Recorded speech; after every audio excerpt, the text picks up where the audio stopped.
भगवान ब्रह्मा द्वारा बनाई गई इस सृष्टि की अद्भुत पौराणिक कथा।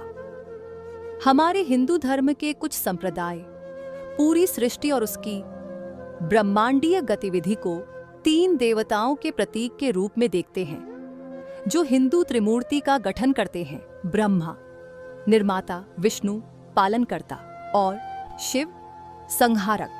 पौराणिक कथाओं के अनुसार संपूर्ण विश्व के निर्माण से पूर्व दूध का केवल एक सफेद समुद्र मौजूद था, जिसे क्षीर सागर कहा जाता है। क्षीर सागर पर तैरता एक कमल का फूल था, जिसकी फीकी गुलाबी पंखुड़ियों के भीतर सो रहे थे विश्व के निर्माता भगवान ब्रह्मा जी। जब भगवान ब्रह्मा सो रहे थे तब कुछ भी नहीं था, न पृथ्वी और न आकाश, न प्रकाश या अंधकार, न अच्छा न बुरा, न मनुष्य या पशु। ब्रह्मांड बिल्कुल मौजूद नहीं था।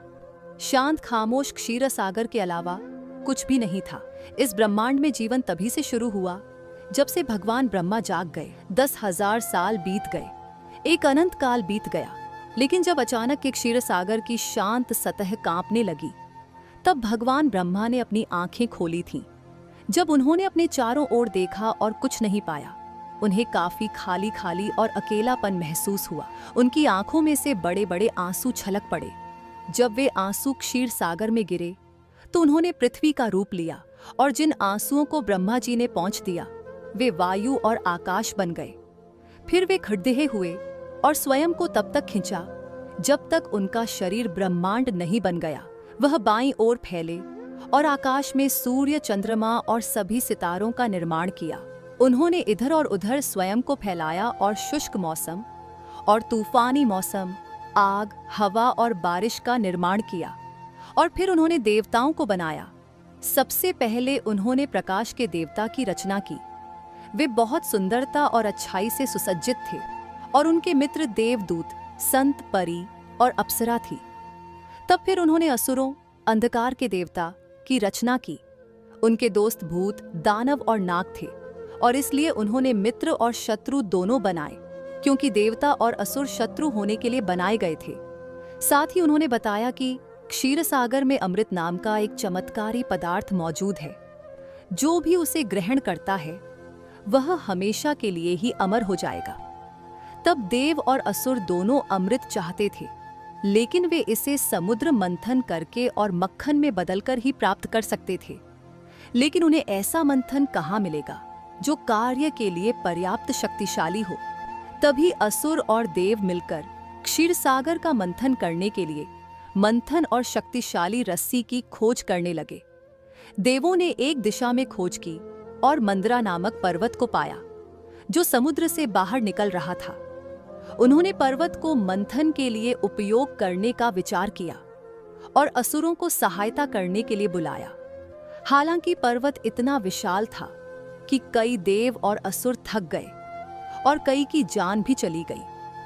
इस दृश्य को देख विष्णु भगवान ने सहायता करने का विचार किया और क्षीर सागर के बीच पर्वत को रखा।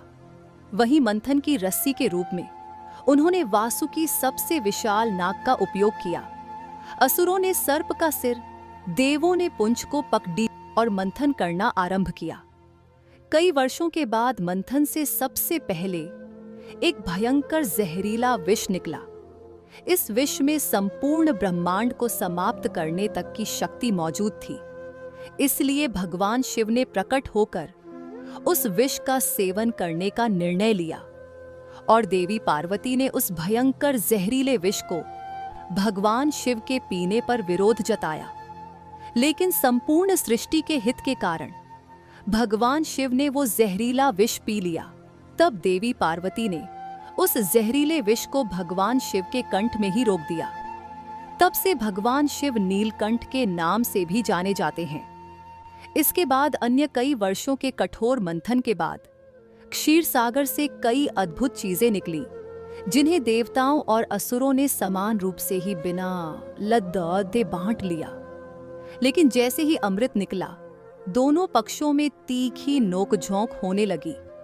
तभी एक राक्षस ने देवदूत से प्याला छीन लिया और तुरंत ही अमृत की कुछ बूंदों को अपने मुंह में डाल दिया।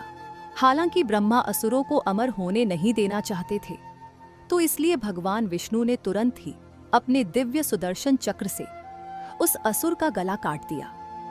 वह राक्षस राहु था, और तब राहु की गर्दन से ऊपर का भाग चंद्रमा और सूर्य के चारों ओर पीछा करता रहता है, और कभी-कभी वह एक को निगल जाता था और पृथ्वी को अंधेरे में डुबो देता था।